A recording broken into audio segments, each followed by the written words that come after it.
seen your headline on The Daily Show. You see them all over YouTube. I want you to put your hands together. Put your hands together. Put your hands together. Give it up for Josh Johnson.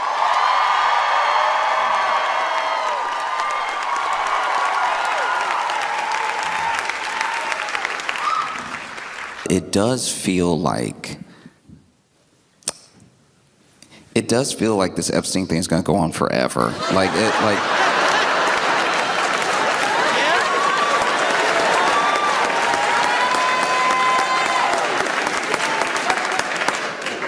Because, okay. The Dems released, I think it's like some sort of committee, they released these images that were subpoenaed from Jeffrey Epstein's estate. Jeffrey Epstein's estate turned over to this committee like 95,000 images, like pictures, everything like that. And then they released to the public 19.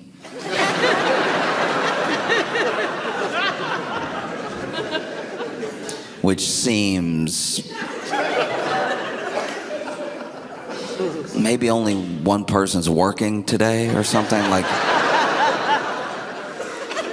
maybe there's like a thumb in most of the shots on the rest of the pictures.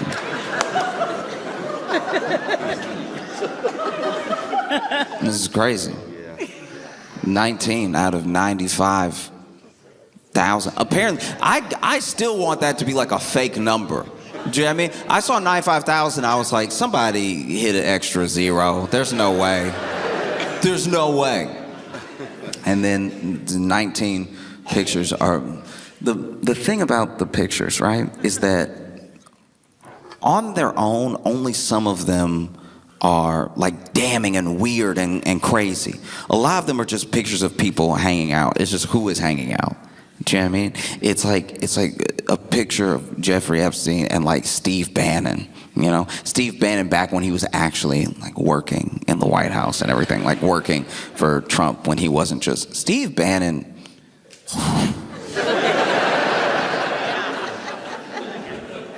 Sometimes you look at somebody...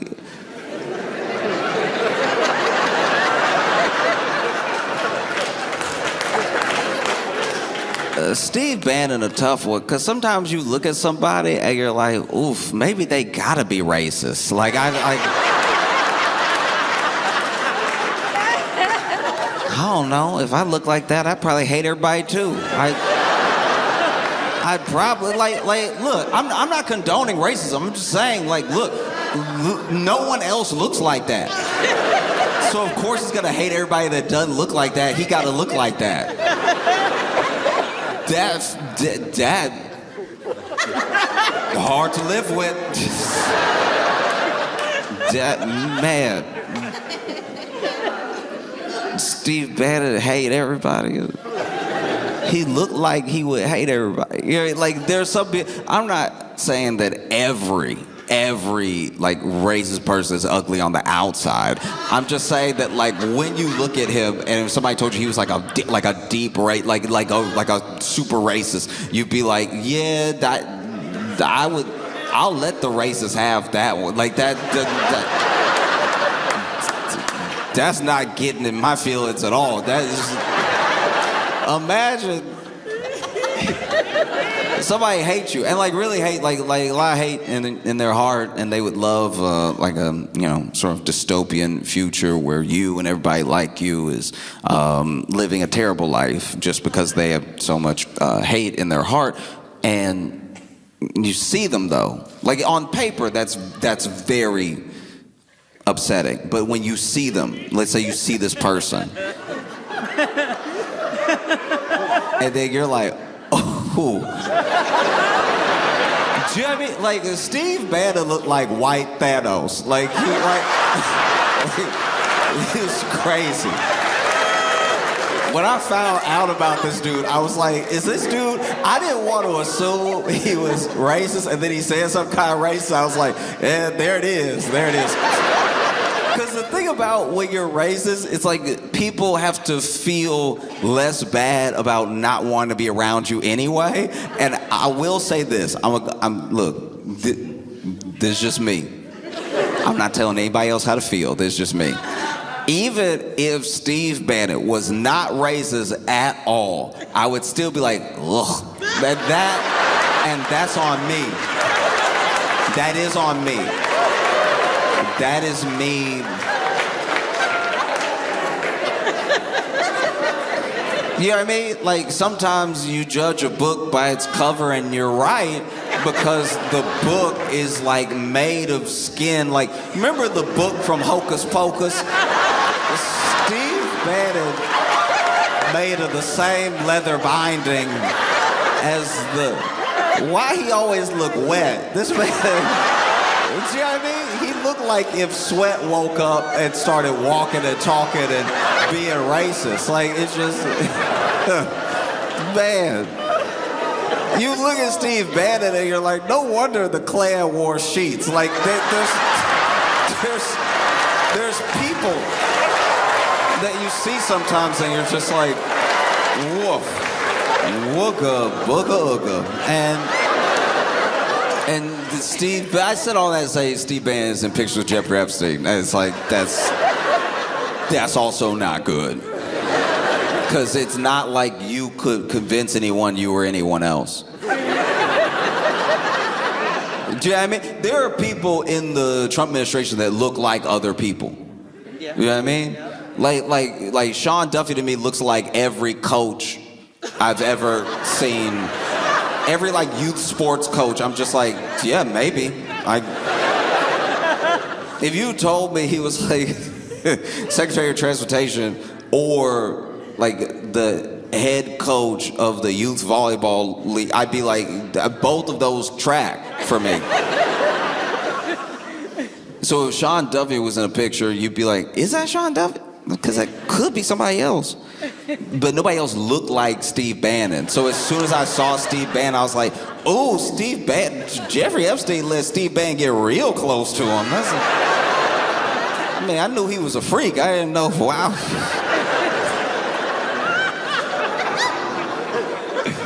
Oh, man.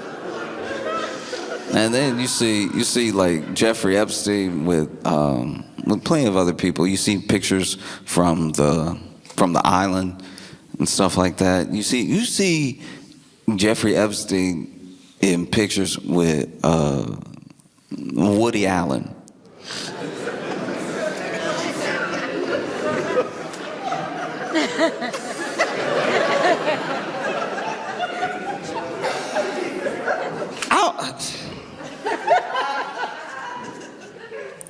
This is very weird. It's not weird as if I saw that picture. It's like, not Woody. I'm saying.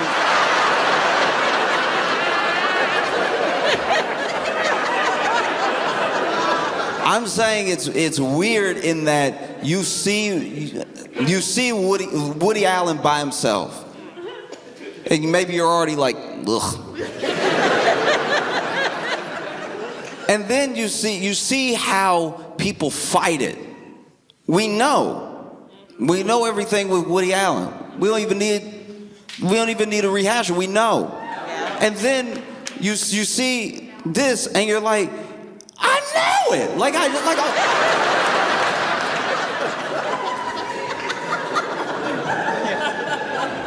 it. Seeing Woody Allen with Jeffrey Epstein would be like. It would be like if OJ's glove slipped on perfectly. It'd be like, oh, yeah.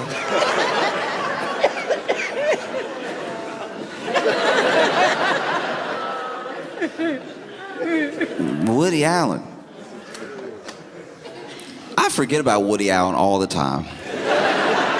And then something reminds me of Woody Allen, and it never doesn't remind me what Woody Allen is like. Do you know what I mean? There's never, I don't know, maybe I don't watch enough movies, but I've never been like, a new Woody Allen.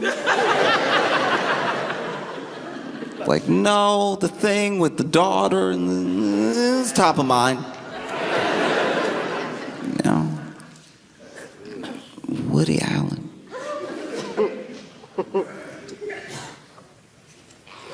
what would they have to talk about? Like, and then there's a picture of, I think it was like Bill Clinton and Ghislaine Maxwell together, like a group picture and everything. Hillary, not there. Hillary, not the, man. Every time Bill not with Hillary, he get in trouble.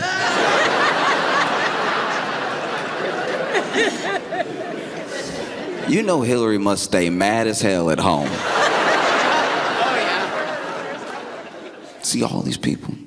19 pictures out of 95,000. That, I don't know why we keep dropping like Epstein content like albums. Like this is...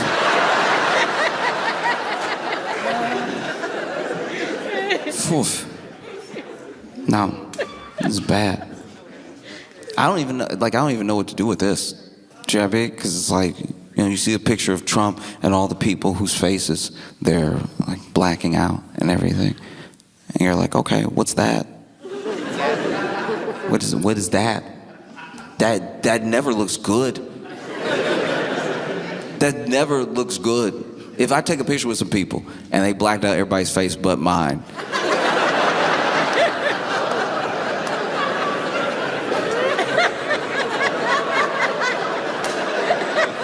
there's no smile, there's no demeanor you can have when they blacked out everybody's face but yours and look like innocent. Like there's no way that it's not happening. If I take a picture with people and they black out everybody's face but mine, either I did something or they did something. You know what I mean? There's no, like, even if you look happy, blacked out everybody's face but then you. Blacked out everybody's face and then you. There's no scenario where you don't look like you did something. They blacked out everybody's face but yours. It's not good at all. And then you see these weird inside jokes they had and everything. It's weird stuff. It's upsetting, weird, and it's crazy to me. It is so insane to me that out of this multi-billionaire cabal of predators, that somehow amongst all of them, because you're talking about like what would normally be serious conspiracy level stuff, like would be on TV type of, these people, every single one of them, so far as we've seen, right? All of us, whether you've only like delved in it a little bit and you've just seen what was on TV reported on the news, or whether you dug deep yourself and you've researched a bunch of all the people involved and everything, it is insane that out of all of these people, billionaires the world over, right, having ties to each other that are just through Epstein, don't make any sense, that somehow all of these people, every single one of them does not know how to draw anything. Like they cannot draw at all. It's terrifying how like the drawings they do aren't even motor skills. Like this is, I don't know what I'm looking at half the time. Like even that thing that Trump supposedly drew, but then they're like, we have proof he drew, but I don't even know. I don't even know. I really don't know. I assume he drew it, but I don't know if they finally like said, because he said he didn't draw it. But then when you see the drawing, you're like, he drew it. That looked like, it looked like something he would draw, because it's like the way it doesn't look like a person. It's like, I would like to think that not only did Donald Trump draw that, but that is how he sees people. Like it would make more sense for the country if Donald Trump only saw things in cartoons. That would be pretty good. If you went inside his head and it was like, oh, everything looked like Dilbert. This is crazy. Because doesn't he seem like an Adventure Time type president? Like, just like, him looking around, people are like, this is serious. And he's like, I don't know. He looked like a dragon. I mean, it's like, sir, that's Steve Bannon.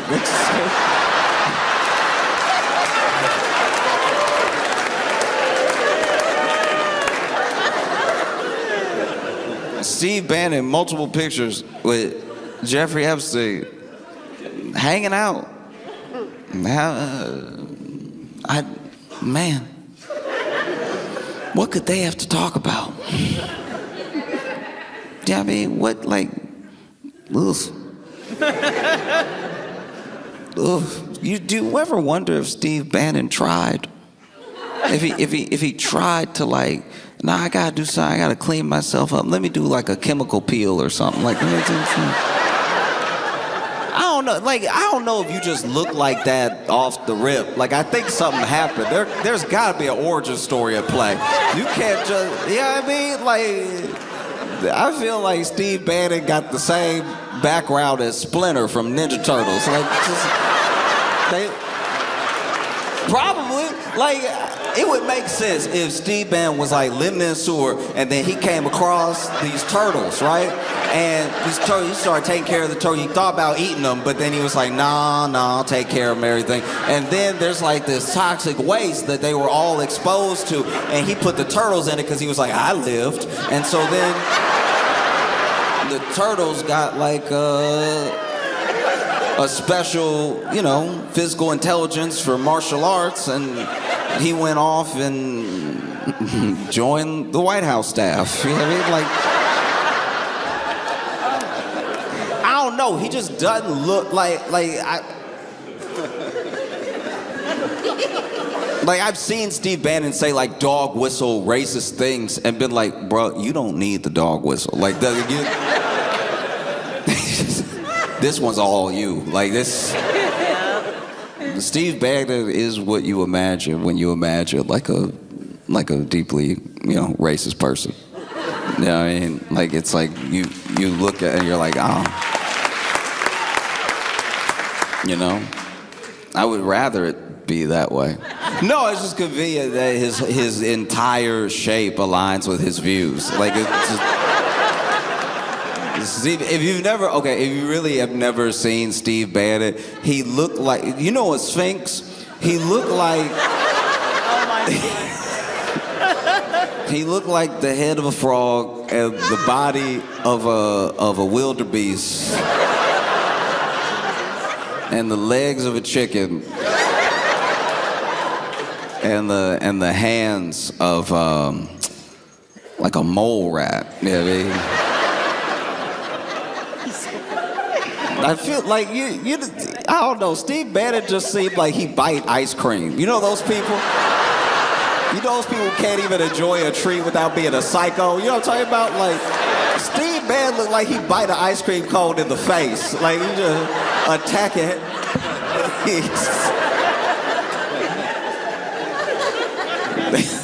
He lets it drip down his hand and goes, I'll save some of this for later.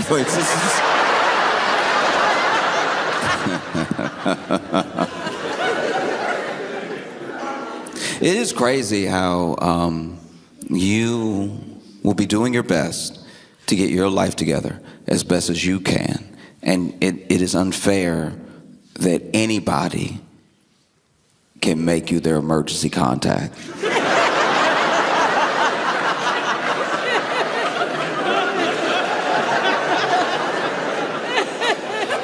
Like, I can't even get into a hotel room I paid for without my ID, but you could just write my name and number down. And now all of a sudden, I'm who they call if you get busted up. Like, this is a crazy system we've created. What if your emergency contact don't like you? We didn't think this through at all. This is I mean, it's indicative of a you know, less than stellar healthcare system, but your emergency contact should be somebody that you trust, should be somebody responsible.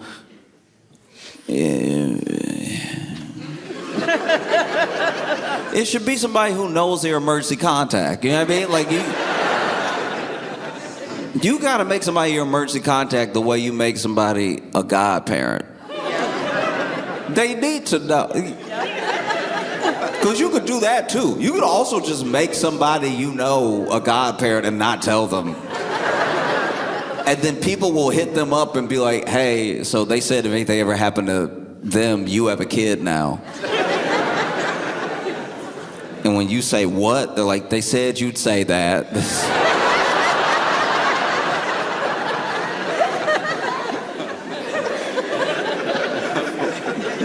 What? In what world? I was made the emergency contact for a friend one time, and I was like, I don't know what he expects me to do with this. Like, they called me and they were like, hey, you're his emergency contact. I'm like, all right, what was the emergency? And he skateboarded off a roof.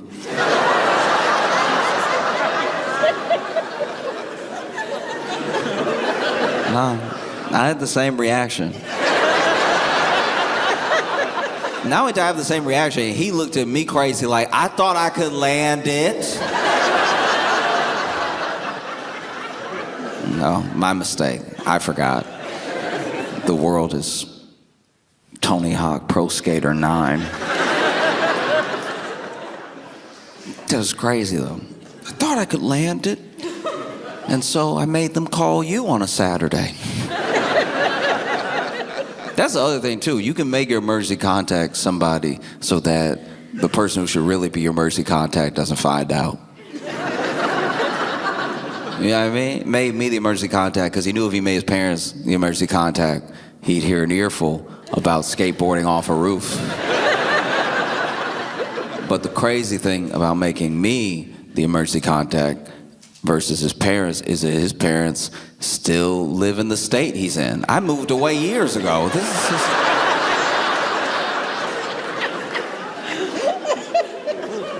I don't even drive. What do you expect me to do for you?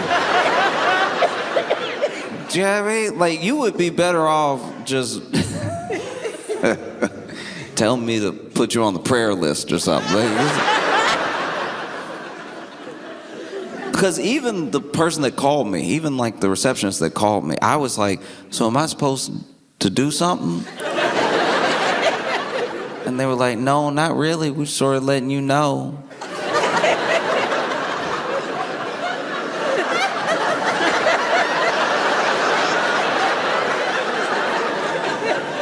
I was like, wait. So you called me. He's alive, right? Like, he's alive?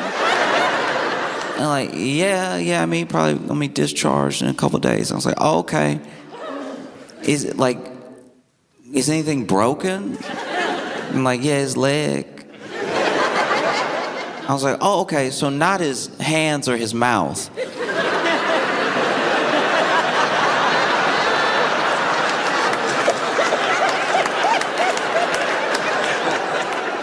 But he still made you call me even though he has my number. And then this was insane.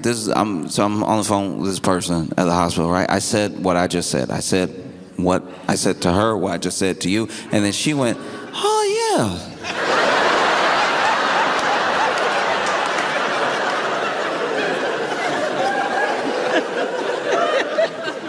No. You work at the hospital. I cannot be blowing your mind right now.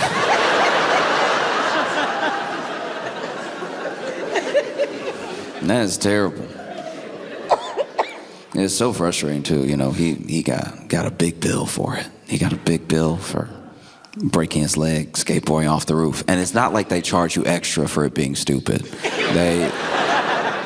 They charge you what they charge you based on, you know, insurance, network, deductible, all this stuff like that. It would, I think by now that I'm an adult and I like know what any healthcare thing is, right? Because when I was a kid, I would just go to the doctors. My mom took me to the doctor because she was like, I don't know, right? Like if I got hurt or felt sick around my grandma, there was usually something. There was usually like a remedy something passed down. I remember one time I had a wild lump in my throat, like to the point where I was like, I wasn't necessarily having a lot of trouble swallowing. It was just very present. It was making me deeply uncomfortable. And then she was like, oh, okay, I'm thinking in my head, I'm gonna have to go to the hospital because I'm like, I've never even heard of this. And then she's like, oh, tell me what's wrong. I told her. And then she was like, okay. She goes to the kitchen, comes back, and she puts like a couple dashes of salt on a spoon. She was like, open your mouth. And then she put the spoon right under, the thing.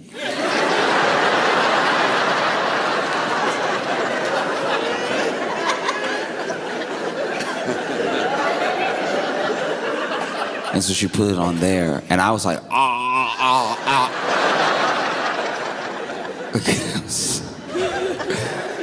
And then, sure enough, it just went away. It just went away. No charge. It's gone. It's crazy, Meanwhile, you go to the doctor, and you ask the doctor what's wrong. And the doctor's like, I have no idea. Like, I don't know you. We just met and you just told me what's wrong. Why would I know? Do you think I'm magic? Why would I know what was wrong? I have no idea what's wrong. I'll run some tests so I can find out, which is logical. That does make sense. That does sound like science. I don't know, so let's run some tests so we can find out. All right, we're all human. We can't all just guess and be right. How much will the test cost? I don't know. Why would I know that? It's a test, and it's a test for you, which is gonna cost different from everybody else. Don't you know that? You idiot. Don't you know that the test costs whatever we say it costs after it's been done, so that way you can't really make a decision on whether or not you can afford it? We're just gonna tell you later,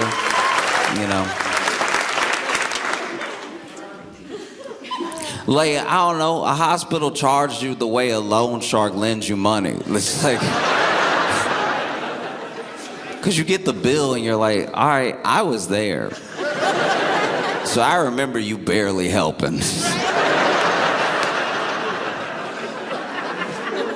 Meanwhile, everybody that wants to do good, like some of the most good you can do as a medical professional is really lean in and quietly tell somebody hey, look, this is gonna be insane. Just so you know, this is gonna be, this is too much. I love when I get a nurse or a doctor and I ask them well, what about this? Would you do this? And they're like, no. That's real good, Because I genuinely feel like nurses especially don't get the pay, the recognition, any of the care that they deserve, because if there's gonna be someone that saves you $20,000, it will be a nurse. It'll be a nurse that's just take some ibuprofen.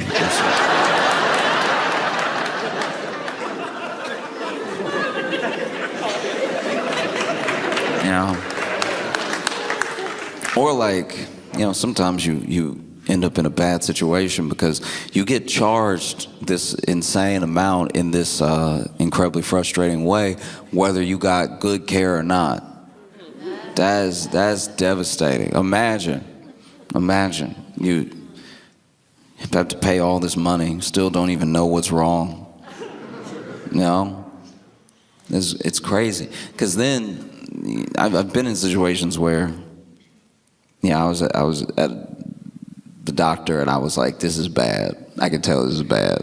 And not bad as in my health, bad as in I don't think he a good doctor. And I'm not saying this is a medical profession. I'm saying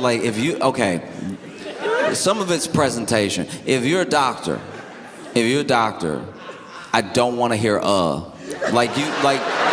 really think about what you're gonna say before you say it, and don't hit me with the uhs and ums when you're telling me something, because I'm asking you, I don't know. I don't know.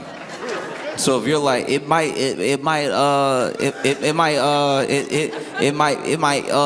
be inflammation, it could be stress, it's like, okay, we're just guessing in a room together.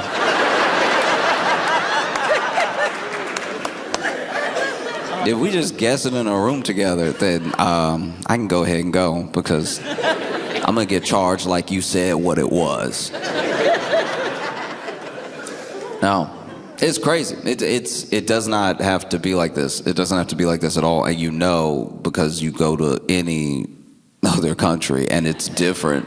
I'm not even saying it's always better, but it's different. They're like, oh yeah, we do it a different way where you don't die. You know what I mean? We do it this different way where, like, yeah, technically our healthcare is expensive because you have been, taxed to the point where it's already all in the social safety net, and the safety net catches you. Is the whole point of the net. And then when you come here, you don't have to worry about an arm or a leg in payment when we don't know, because we won't know. We won't know here either. Do you know what I mean? You go to the doctor in France, and like, don't get me wrong, I'm not saying that some of these places with universal healthcare don't have incredibly long lines or don't have their own like system failings, but I'm just saying a start is a start, you know? And sometimes you go to these places and you'll be like, oh, okay, the line is what y'all are complaining about. The line? All right. The line. Because we have a line. We also sit in the line for long to not know. That's one of my favorites, is like how ambulances can be out of network. That's you can tell the devil came up with that. That's the.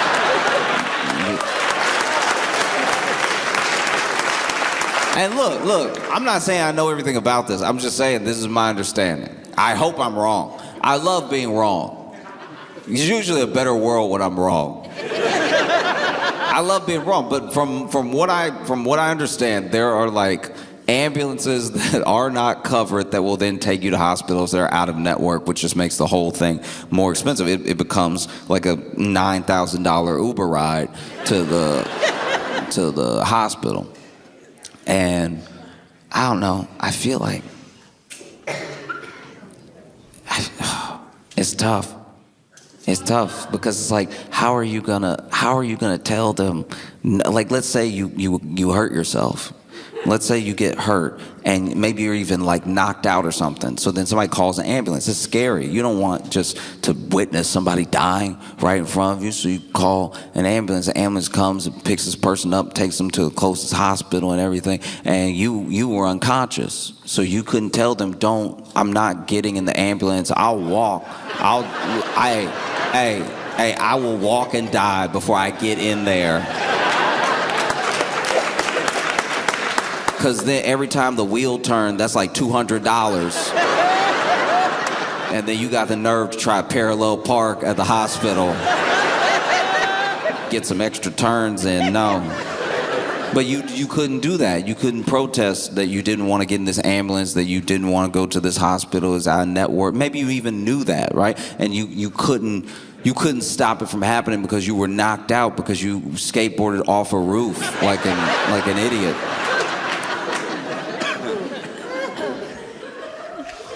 And then you're laying in the hospital bed, leg broke, you broke. And then this person calls your emergency contact. Who didn't know? Who didn't know? And then they pick up, thinking it's a scam call, so they were admittedly a little rude when they picked up the phone. Because I do not like when people call me and ask me if it's me. You called me. You called me to ask if it's me. I know I'm me. If you don't know if I'm me, don't call me. If you don't know, you called me to be like, is this Josh? It's like, is that a trick? What is this? The only people that have this number are the people that know me. So if you don't know me and you have this number, maybe don't call. But if you do think it's me, you would just say, hey Josh, right? You would say it with confidence. You wouldn't act like you found this number written on a bathroom stall. Hey, is this Josh? Are you out of your mind? Is this Josh? That's what I love in my day. I love to spend my day telling people it's me when they think it's me and they've called me. The only way to have an interaction that's more aggravating is if someone was holding your ID and reading it and looking at you and go, is this you? It couldn't be more me. You're talking to me asking if I'm me. And so then I don't say anything because I can't tell if you're a robocall or not. Because you get those now too. You will get a robocall. You'll get a robocall and it'll sound not AI for the first like 3 seconds. Because anybody can say hello and sound convincing. Some people say it weird. Some people do. Like people who are not AI will be like, hello? I can't tell if that was a computer or I can't you know what I mean? It's like how you never know if the first sentence of a poem is good or bad. Like it's like, we need a little more to decide. You get that first hello. You get like a hello. You get so many different hellos and you're like, all right, this could clearly be a machine. You're not gonna get me. Yep. And I don't know this number. I don't know this number, and you called me, I pick up, and look, maybe it's wrong. I'm sure it wastes time, but when you call me and I don't know your number, I do give it like 10 seconds of just silence. I wait for you to speak. I wait for you. This might be insane. I don't know if I'm crazy, but like, I wait for you to speak. I don't know you, and then I'm pretty sure your voice triggers the robocall. You know what I mean? So when you're like, hello, they're like, oh, a person? Oh, we got you now. This number works. So then I'm like, I pick up and I'm like, Talk to me. I ain't talking first. I don't know you. and then I hear, hello? And I'm like, all right, you're not out of the woods yet. What's that second hello sound like? Because if the second hello sounds eerily similar to the first hello, you're an AI. You're not, no. No one says hello exactly the same pitch for pitch every single time. Hello? Hello. Hello? Is someone there? You know what I mean? And then this is what I'll do. This is also, this admittedly doesn't make sense. I'll tell you this right now. This does not make sense. This is why I should never be your emergency contact. Because even after the second hello or is someone there, all I'll give you is a cough. I'm coughing right into the phone. Because a person will be like, okay, that's a person, and maybe they're getting situated. Maybe they answered it in their pocket and they're trying to like get it to their head or something. But a robot doesn't know. Hello, is someone there? Is someone there? Is someone there? You know what I mean? And then you can just hang up, right? But hello? Hello? Okay, 2 different hellos. That sounds promising. Can you hear me? Oh, okay. Can you hear me?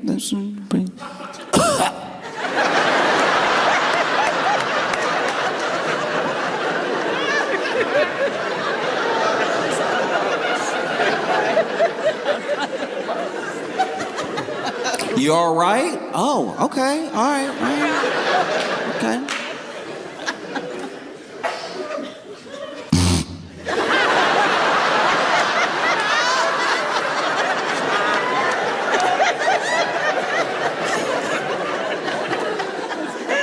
Are you okay? Yeah. Sorry. Yeah, I'm good. Hi, how's it going? Good. How are you? I'm good. Is this Joshua?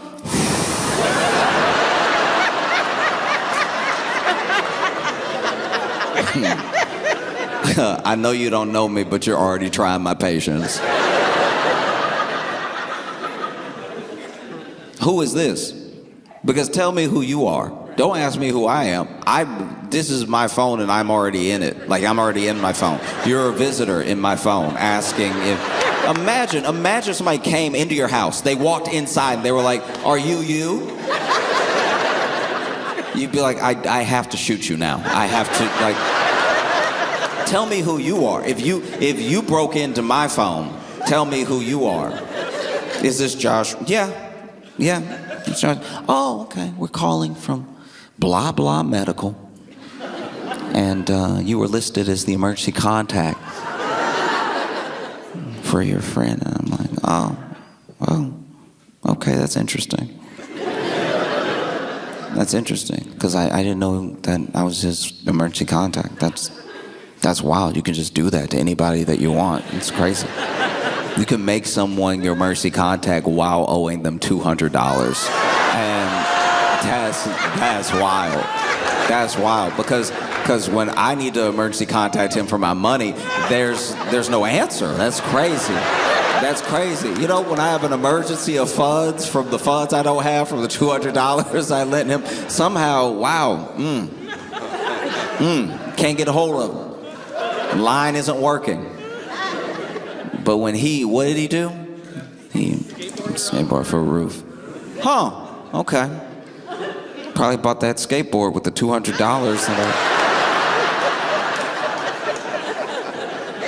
Do I need to do anything here?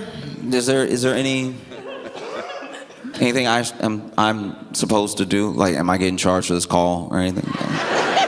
They're like, no, you don't have to do anything. I'm like, okay, good. I won't be doing anything.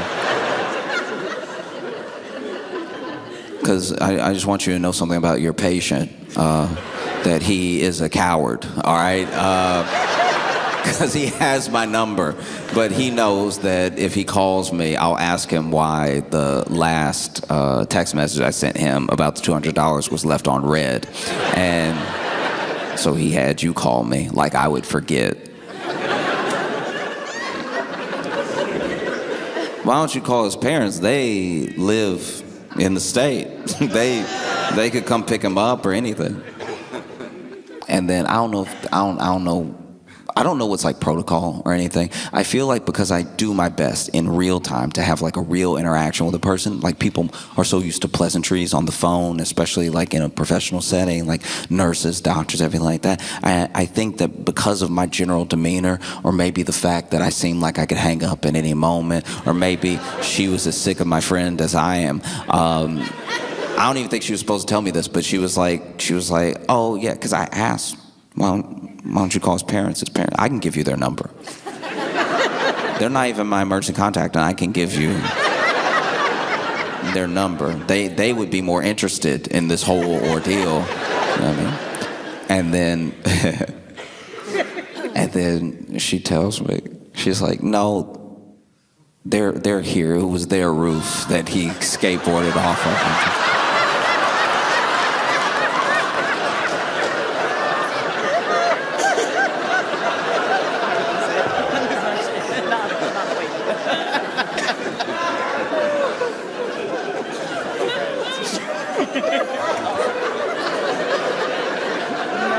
They're here. They're here as in there. They're here as in there where you are in that building. They might be behind you. Why do you... Like, oh, well, it's a protocol we followed. They just got here. So we called you. To be fair to her, we had been on the phone for a while now. So like there was time for his parents to get there. It's like, you can just do that. You can just make somebody your emergency contact, not even tell them. That's crazy. That's wild, Lisa. She's like, huh, yeah. I was like, all right. It's a weird conversation to try to end, too. Because then I'm sitting there like, does he need $200 more? Like, why would he? His parents are there now, and I don't live there. I don't know what I'm supposed to do with the information that his leg is broken. And then she was like, yeah, I don't know either.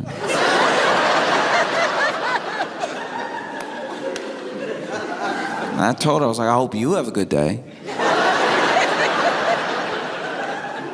Like, you deserve a good day. You have to call and let people know they're the emergency contacts of people that they don't even know what's happening. And she's like, yeah, thank you. And then we got off the phone, and I just sat there. I genuinely just sat there for a second. I just was on the phone with this person for a while. And it occurred to me, like, I'm sitting there, now I know not only am I like my friend's emergency contact, because through everything, that does say something. It says something about like how he sees me or something like that. And sometimes you have a friend that you don't really know where you stand with for a given reason, and then something like that happens and you're like, oh, maybe we're closer than I thought. Like, even though I moved away, he was like, I want this person to know if something happens to me, which did touch me. Like, and I'm being completely serious. It was like genuinely that did like move, because we hadn't spoken in a little while. It wasn't even like a falling out or anything like that, but we just hadn't talked in me moving and everything. And I was just sitting there thinking about how he made me the emergency contact instead of his parents and everything. And I was also sitting there, just eventually I was like, it was $300 that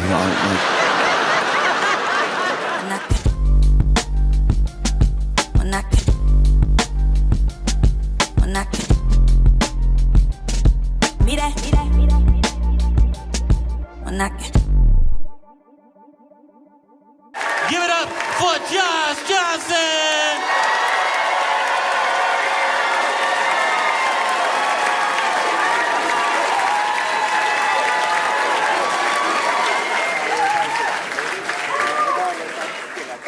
The world has a clear imbalance to it, and people get away with things all the time that they shouldn't be able to. But every once in a while, something really fair happens.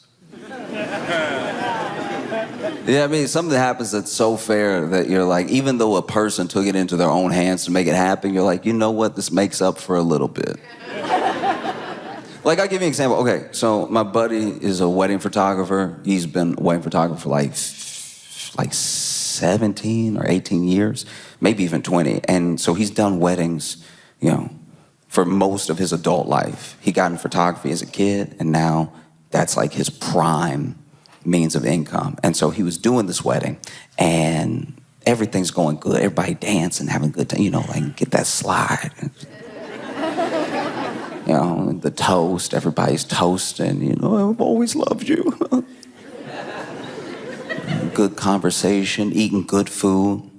And one of the bridesmaids walked up to him at some point in the wedding and was asking him questions because she was getting into photography, and she even thought, I might photograph weddings one day. Maybe that'll be how I make money. And so he was giving her, sort of like lowdown on how he does it and how he expects there to be like a wedding season. That'll be where he makes the bulk of his money, and then he'll have to save up money. The conversation lasted about like 4 minutes, right? But then she walks off, and then the groom walks up, and the groom walks up and says to him, look, you are here to take pictures. Okay? I don't want to see you talking to the guests or anything, because while you're talking, you could be snapping, so snap, snap. All right? And so then this dude, goes ahead like a professional, finishes all the pictures and everything. And they get their pictures 2 weeks later, which was the agreement. And the bride looks beautiful.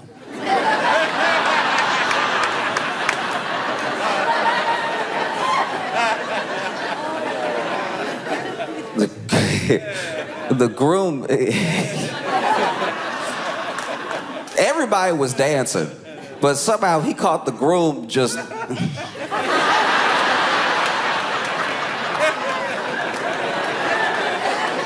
Everybody was eating. It was only with the groom that was like... Everybody was toasted. It was only the groom that was like... So obviously this dude called him back, furious. He was like, what's wrong with you? I thought you were a good photographer. Are you out of your mind? Why are you taking pictures like this and sending them? My wife looks beautiful. You made me look terrible. And he was like, oh, I just wanted everybody to see what you were like on the inside, you know, from the...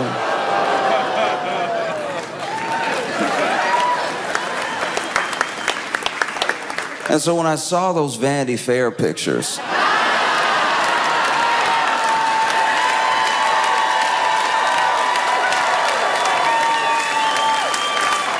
I was so genuinely taken aback.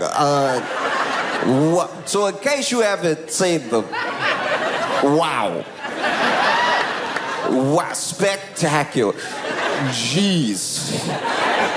In case you have not seen these Vanity Fair pictures, they are so fundamentally wild. Okay, so Susie Wiles did an interview with Vanity Fair, but they did like a whole profile of Trump's cabinet, did all these pictures of Trump's cabinet, right? And the photographer, Christopher Anderson, was taking the pictures, and he's known for taking pictures that are sort of like out of the box in general, you know? Like, you do know what you're getting into when you hire someone like him because you know he's gonna do something unconventional, you know, something fresh, right? And he took a picture. He took a picture of J.D. Vance. Is way too close. It is way too close to his head. It's so close. Oh man. The picture is so close. It looked like when you go to take a picture with your phone and you open it and it's accidentally on selfie mode. And then you get insecure. You're like, ooh, ooh.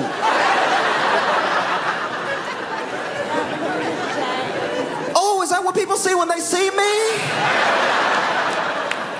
This is the last thing. This close is the last thing people see before I kiss them. That's insane. That's probably why we close our eyes when we kiss. Even our ancestors were like, this is too intimate. This is insane. The picture is so close to his head.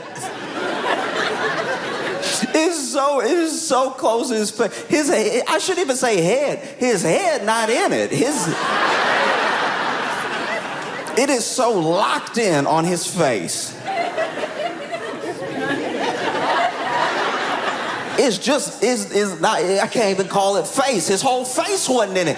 It is middle head. He got the whole picture middle head, middle face, center, locked in, middle head, middle face. And he's I don't know what his plan was for the picture. Because yes, this person was too close, but he also made that face. Because he made a face. It wasn't just his face. He made a face. He did like, okay. There's a sneer that dudes will do if they think that they're bad. You know what I mean? Like there's like you lift one side of your face. It's like you're gonna smirk. It's usually what a villain does in a movie. Like, right when they're introduced, they'll be like, huh.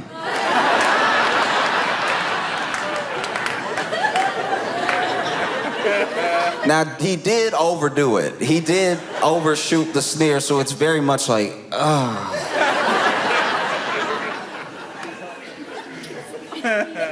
Looked like he stepped on a Lego and was trying to hold it together. You know what I mean? You ever get hurt in front of somebody and you don't want to look hurt, so you just... Okay, I'll give you a good example. All right, one time for 4th of July, I went with some friends to their family's 4th of July. Spent the whole 4th of July with them, right? And they were firing off in the backyard. A bunch of the kids were firing off Roman candles, right? And so then they all, right? Everybody was having a good time. And then this kid fired one off. And then the last one exploded, but it exploded before it got all the way out of the tube, so some of it did explode, like on his hand a little bit, right? And everyone saw it. And then, kid is like 12, 13, right? And then there was this other girl at the party who was like 16. And so she turns, because we all heard the pop, and then she turns, she's like, oh my gosh, are you okay? He's 13. She's 16.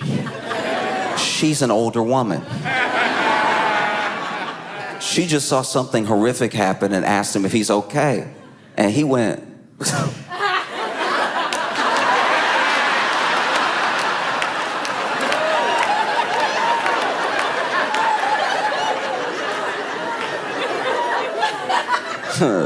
Yeah, I'm fine, It's whatever, you know what I mean? Like, sometimes things pop off, you know what I'm saying? Real question is, are you all right? Because you looking all right, Like, if anything, you look a little parched. You want me to get you some lemonade? I was going inside anyway. Let me get you a lemonade. I'll be right back, right? And he walked off little man tried to walk off like Denzel. He tried... Still had the Roman candle exploded in his head, but he walked off.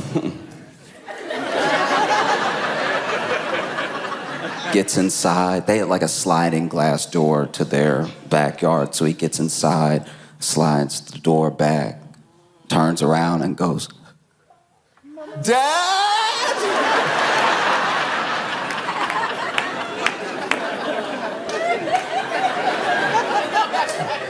Anyway, J.D. Vance had like a...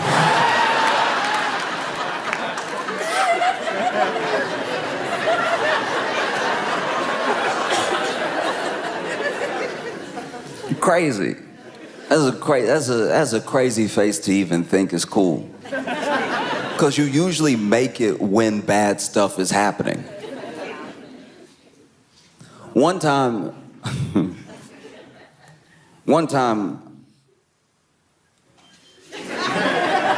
This is vulnerable. I'm sorry, but okay. So one time I went to this fair. It was when I lived in Chicago, and they did like that Taste of Chicago thing. And I went, and there was this one place that had the cheese. I don't remember what it's called, but basically they take a piece of bread and they melt the cheese over the bread, and they use a knife to like cut the last little bit of cheese, and they hand it to you. And this was something I had never had before. I grew up in Louisiana. Grew up around a lot of like Cajun food, a lot of like jambalaya, gumbo type stuff, but I had never had this. And just this particular bread with butter, with this cheese on it, was one of the best things I had ever had in my life up until that point. It was so good. It was so good, I went back several times. It was so good that I went back several times. And then I went home and was telling people, I was like, they had the cheese, and he had the knife, and he was like... And then, lay it out over the bread and everything. He never spilled a drop of cheese. I was blown away. If he had spilled it, I would have caught it. This was some of the most delicious cheese I've ever had in my life.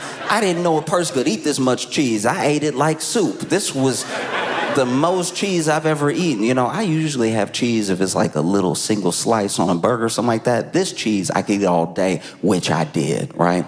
And then the next day, I was full of cheese. I was full of cheese the worst way possible. I was so full of cheese. Okay, so not only did the cheese mess me up, because I had nightmares. Because you know how they say, don't have dairy before bed and everything? I had eaten so much dairy that it was basically before bed, even though it was hours of... So I had cheese and... Poof.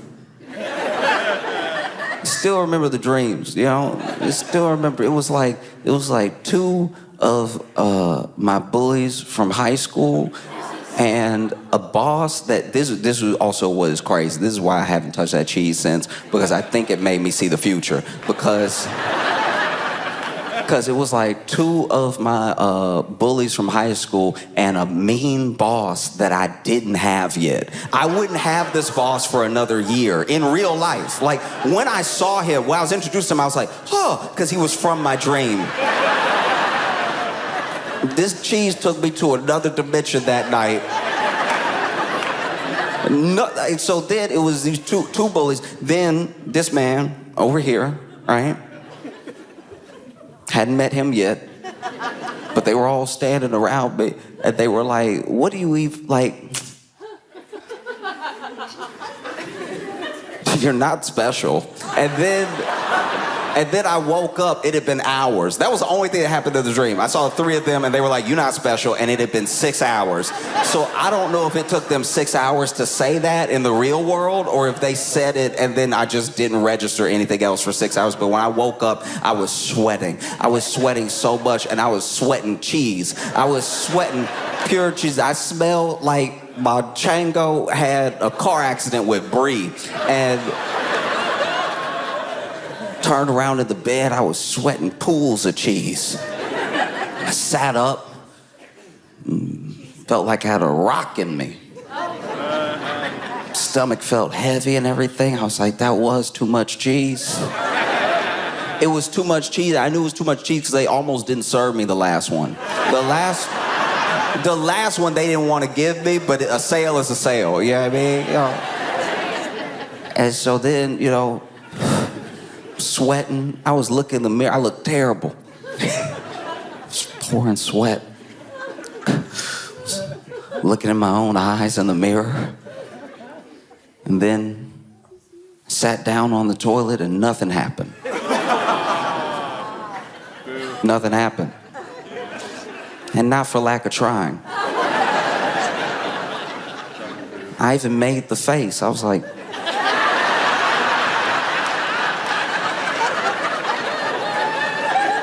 so when I saw J.D. Vance in the Vanity Fair, I was like, that's clearly too much cheese. This man looked full of cheese. The picture is so close to his head. It is crazy. It looked like him, but doesn't look like him. He's got one of the most interesting faces I've ever seen. Because he is not, but somehow almost, but definitely not, but maybe, but if you look real fast and blink twice, kind of handsome. You know what I mean? Like if somebody flashed a picture of his face, you'd be like, I think that was a chin. Like I think whoever you showed me has a chin. And then if you look at him too long, you're like, what are your cheeks doing, all right?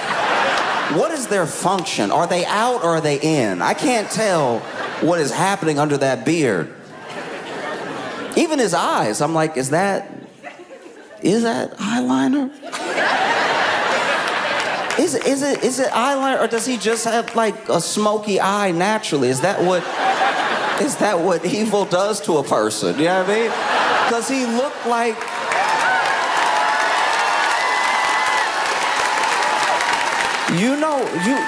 You know the mini boss? You know the mini boss before the middle of the movie? You know the first person that James Bond... the first person that James Bond like kick off a cliff or something like that. He got that face. And the picture is too close. I know. They did him dirty on purpose, but still, they did me dirty. Like I had to look at it. I didn't know this was possible. This is how talented the photographer is. The photographer made J.D. Vance look like J.D. Vance from South Park. Like the way he looked in the thing. It's so close that when you fill out the rest of the face, you imagine it the way that they did it in South Park. And even in South Park, they were like, let's go ahead and like over-exaggerate every feature. That is what will make it funny. Ha-ha comedy, right? But then this guy was like, nah, I think I could do it for real. Like, I think I could do that to him.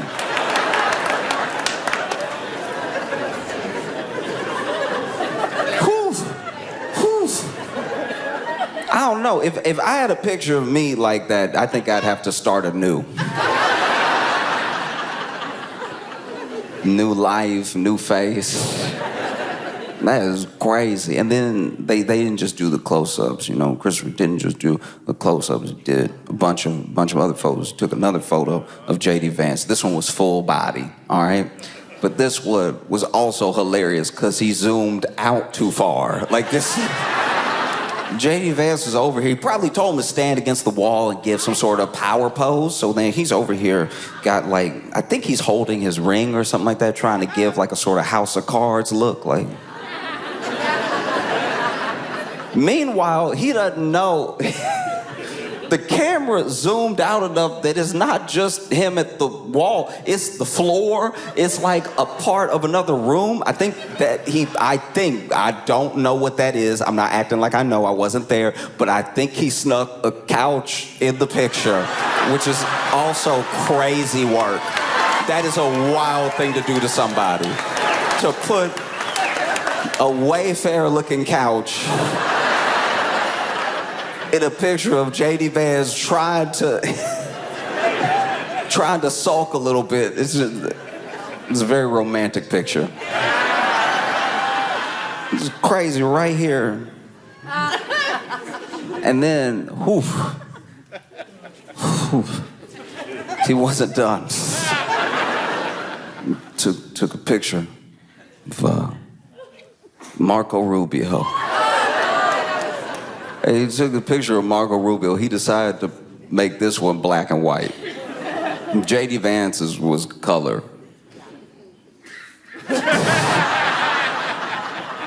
All the colors. He caught the acne, caught everything. And Marco Rubio's, though, was black and white, and he's looking off from the camera a little bit, you know? And even he was probably looking off. He probably told him, like, hey, give me something, you know? Give me something. Give me your version. Give me what you think would be. Try. Little sexy. And then Marco Rubio hit him with the...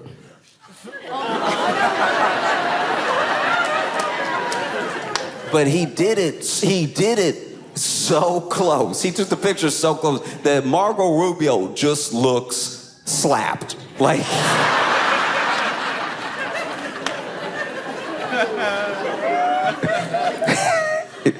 He looked like that moment that somebody gets slapped right before they look at who slapped them. You know what I mean? Like, they just moved your face. And a down slap, too. A down slap is very disrespectful.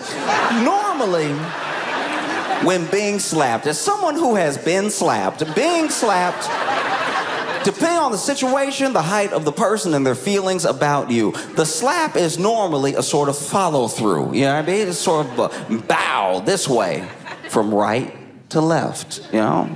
But if somebody really tried to disrespect you, or they got like 8 inches on you, they gotta aim down anyway, so it becomes a pow, a downward slap. Downward slap is tough to swallow. It is, especially as a man. If you get downward slapped as a man, you gotta reevaluate things. I'm sure there are some people who didn't even believe in gun ownership until they got downward slapped.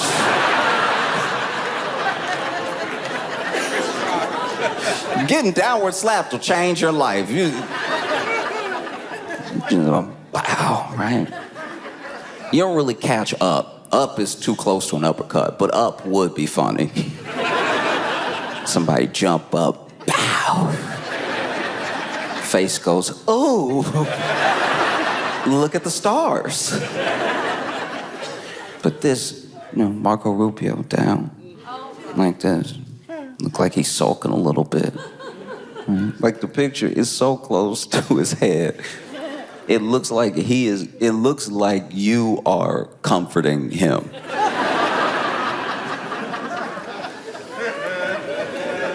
Yeah, because it looked like he's in the picture like, I was supposed to be chief of staff.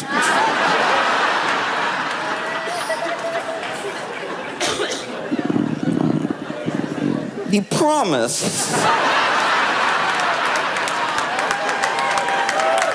You know when you get mad and you don't know what to do with this, so you just put it in your shoulder, then promise.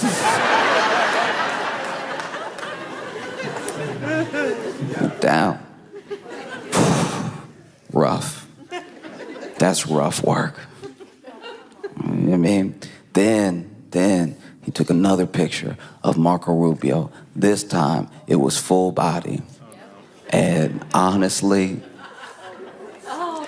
you should have stuck with close-ups because the full body is genuinely wild because Marco Rubio, I don't know what he told Marco to do, but he took a full body picture of him very far away. Once again, just like Jay Vance, very far away, makes him look small. I don't know why Trump called him Little Marco Rubio. Maybe it's because he genuinely is a short man. Maybe it's because he shrinks up when he's around real men. Like, I don't know why Trump would call him Little Marco Rubio until I saw the picture.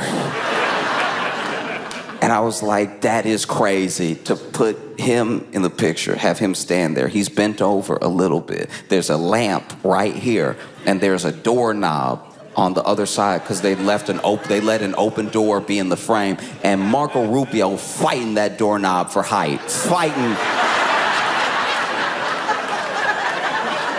Normally, I don't even think about doorknobs like that, but I was like, how close is that doorknob to his head? That doorknob look egregiously. Is that a big door? It was genuinely uncomfortable. And I was over here, and he's leaned over.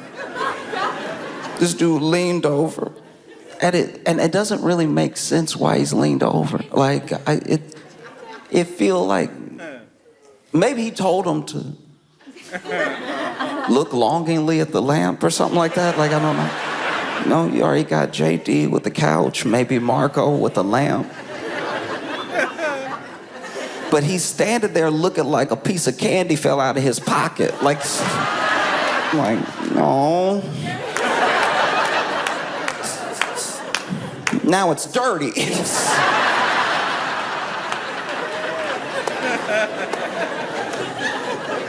Oof.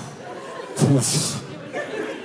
Even the picture that they took of all of them together, I'm sure that they thought, there's a thing that happens when you're taking pictures, you know what I mean? Where you are going off of what the person telling you to take the picture, they're telling you to do. So you are assuming whatever they're telling you to do is gonna look good, and that's why they're telling you to do it. You know what I mean? So that they see everybody, you see everybody in the picture. He did one where everybody lined up around a desk, and even that one, he was too far away. So you just see like Stephen Miller on the edge, you see like Caroline Levitt standing up, and I'm sure they thought that this was gonna be like the next cover of the reboot of West Wing. But it just looks terrible. Like they look terrible in it. As a photo, I can't look away. Even with Stephen Miller. A picture of Stephen Miller is already unnecessary. Yeah, I mean, it's almost impossible to look at Stephen Miller and not think of like Megamind, you know what I mean? Like, but this dude got real close to Stephen Miller. Dangerous, right? This dude got real close to Stephen Miller, and not as close as J.D. Vance and the others, right? You can see his whole head.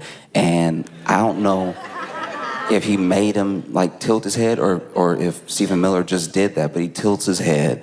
And he did this one in black and white too. He did this one in black and white. You had a bunch of shadow, harsh shadow across his face, really like accentuating like the age in his features and everything, not really able to see his eyes clearly. And this man made Stephen Miller look exactly like an old picture of Joseph Goebbels.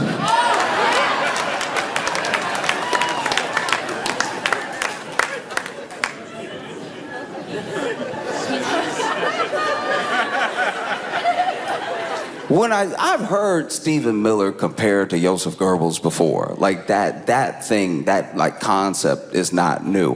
What is insane is that Christopher Anderson heard the comparison and he was like, yeah, I could do it. I could do it.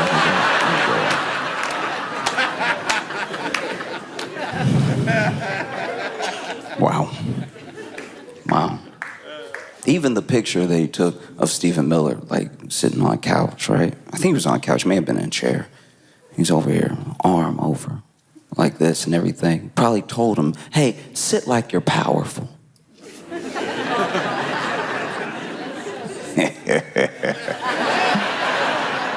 No, sit powerful, sit confident, sit like your wife isn't cheating on you with Elon Musk.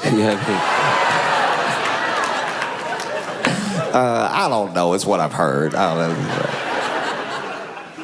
He tells him to sit down, he sits down.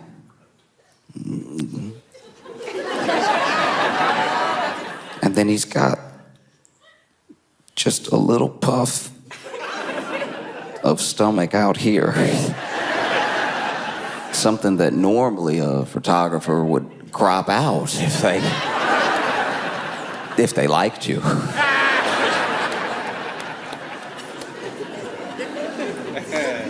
Even Susie Wiles, they took a picture of Susie Wiles, chief of staff, and that one very close. And she took that picture like she knew how close the camera was. Her eyes are very open, wide open. And maybe he got that close because if you just see her, you don't really make this sort of comparison. But like to me, with a picture that close, Susie Wiles looked like she from another dimension where Martha Stewart never became friends with Snoop Dogg. Like a dimension where Martha Stewart was as racist as Paula Deen, never became friends with Snoop Dogg, and got into politics.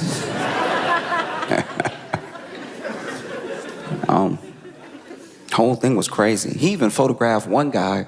I'll admit, I don't really remember who that dude was, but he just sort of made him look at the ceiling. And I was like, all right, fair enough. Yeah, I guess he's also confused about what he does.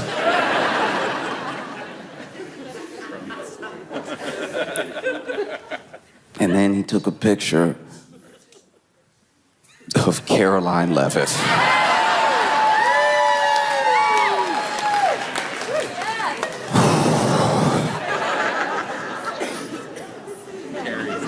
It's very close. Some would say 2.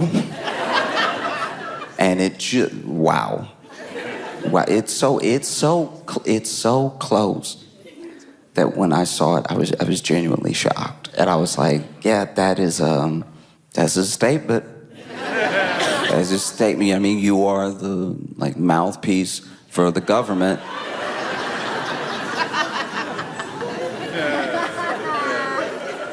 You're like the mouthpiece for Trump and the government, and the picture that has been taken does make us look at your mouth.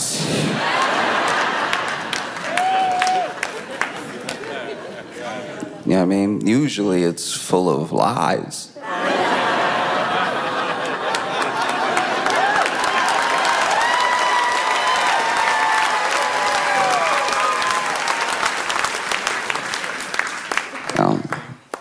They were talking to Christopher Anderson about this photo shoot, and when asked about it, he was like, as a photographer, I take it as my responsibility to photograph what I encounter. I don't know if he's British, but that seems like a very posh way to say, I was just trying to show who you were on the inside. Yeah.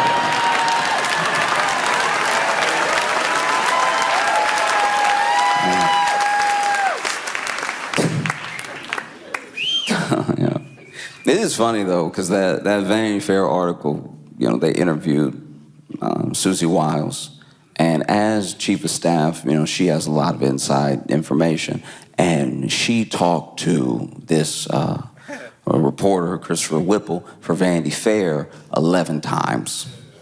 She talked to him 11 times. So it's not just like one interview that she could say is being taken out of context or they didn't use the whole thing. She came back 11 times. 11, wow. 11's a lot. At 11, y'all are like close. And yeah, she was just sort of like airing everybody out. It was crazy. And it wasn't the same way people get aired out after people get fired. Sometimes people get fired and then out of anger, they just try to air everybody out that they worked with, any flaw, anything that they saw, this person's fake, whatever, all this stuff, right? This woman told Vanity Fair everything and then clocked back in. That is a pimp move if I ever saw one. That's probably one of the most powerful moves I've seen in Trump's administration. I'm gonna tell everybody, and I dare you to fire me. I dare you to fire me. I'm the only one people like, apparently. That is crazy. She said that Trump had the personality of an alcoholic. It's like, okay. Like, that's not anything that we didn't know. She didn't say he drank. She said he had the personality of an alcoholic. And if you've ever heard Trump tell a story,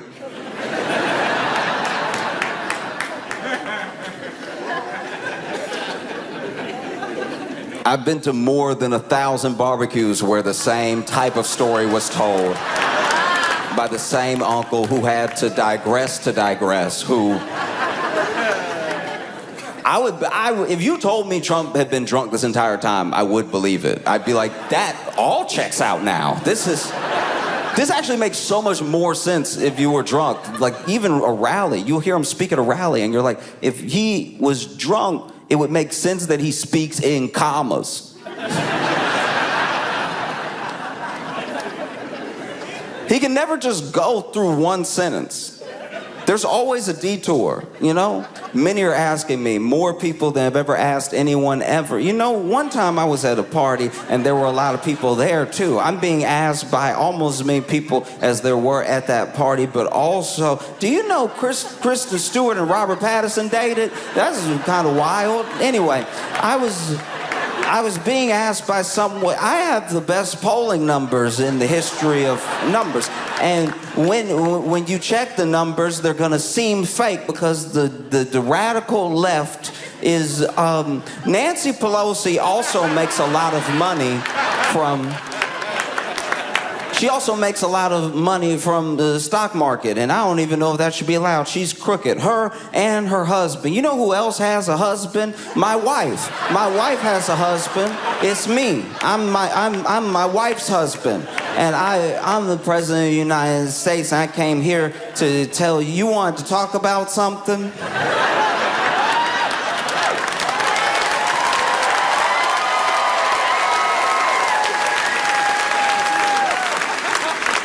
The closest thing I can describe, like, Susie Wiles' Vanity Fair thing, to is when I was in college, I would go to this fast food restaurant that was near the campus. I won't say which one, but I would go there, and I would go there just to hang out with one of the cashiers because she was amazing. She always was ready to tell you everybody's business while you ordered. We became fast friends because I would just walk in and be like, hey, how's it going? And she would tell me how it was going for everybody in there. She would air everybody out. There was one time I walked in, I'm like, hey, how's it going? I'll just get like 5 nuggets. And she was like, oh, yeah, no, it's going all right. We a little short-staffed because, you know, Willie got arrested last night. He got arrested leaving work. They arrested him in the parking lot right there. No, it's right that spot, like where the Subaru is. They arrested him right there, you know. And they were like, get on the ground and everything. They tried to handcuff him, and you know, I don't know. I don't like to take joy in people's downfalls, but Willie and I dated, and he did me wrong. You know what I mean? Like so it's a beautiful thing to watch your ex get arrested. I would recommend it for everybody. It's just something special about watch your ex get arrested and being all, get off me, you know what I mean? And you know, Willie little, so he trying to put up a fight, but it's not much of a fight. He just sort of like bouncing around in the cop's arm, and get off me. And then they tried to cuff him, and it was tough because they you know, they had to click, click, click, click, click, click, click, click, click, click, click, click, click, click, click, click, click. They had to get that last one, click, click, click, because you know, he got the wrist of a bird. Like he's just like, it's like trying to arrest Tweety Bird. You gotta click it all the way. And then one of them slipped off, and they thought that was him. He was like, no, you gotta click it all the way, because he'd been arrested before. Yeah. So then they put him in the car and drove off. So, you know, he's not here on fries, but I'm having a great day. I'm doing wonderful. Yes.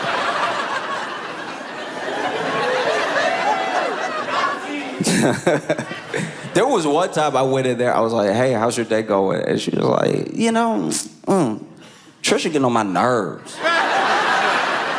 Now, admittedly, I only knew her, so I didn't know what Trisha was supposed to mean. She's like, Trisha getting on my nerves, you know what I mean? Like, she over here acting like she can't handle the drive-thru because she pregnant. I'm not even kidding, because she pregnant. We all pregnant, Trisha.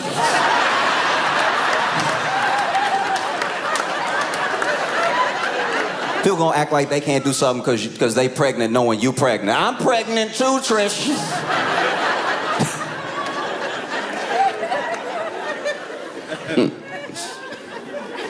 I mean, you know, it's just handing people stuff. All you gotta do, take a credit card and go ahead and hand it back. That's all we asking you to do, you know? But she over here, ooh, my back, ooh, my stomach. It's in your stomach, stupid. Your stomach gonna hurt, okay? You know what I mean?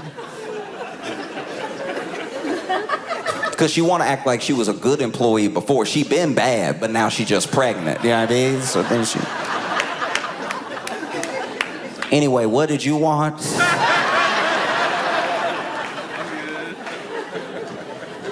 I was like, I just want to know more.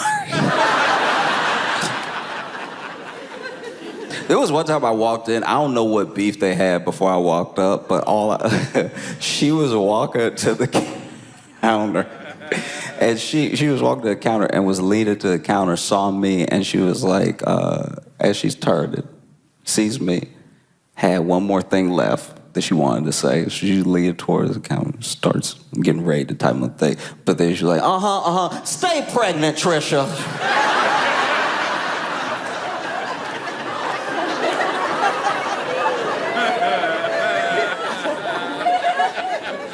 I've never heard stay pregnant in my life. But I don't know if I'll ever forget it. It just would air everybody out. So when I was reading this Vanity Fair article and I was reading what Susie was saying, I was like, all right, I've been here before. You know, basically coming off like, she thinks that J.D. Vance doesn't believe in much, how against Trump he was, and then all the way to becoming his vice president and everything. She even said some of the things that we knew but hadn't been said.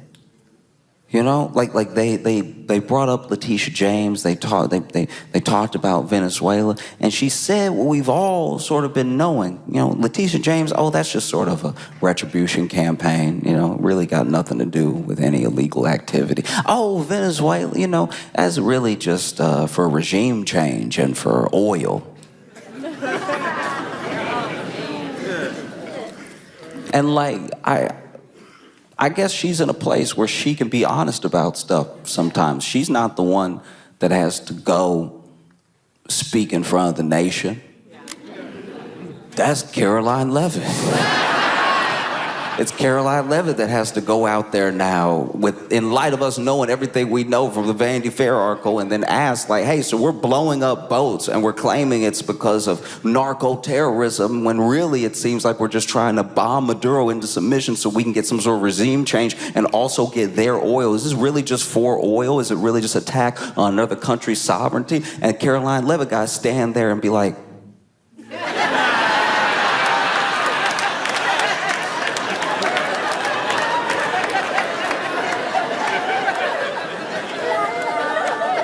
the president has been clear about this.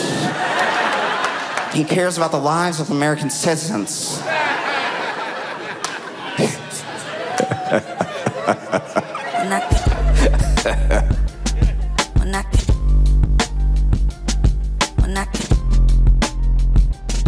Mira.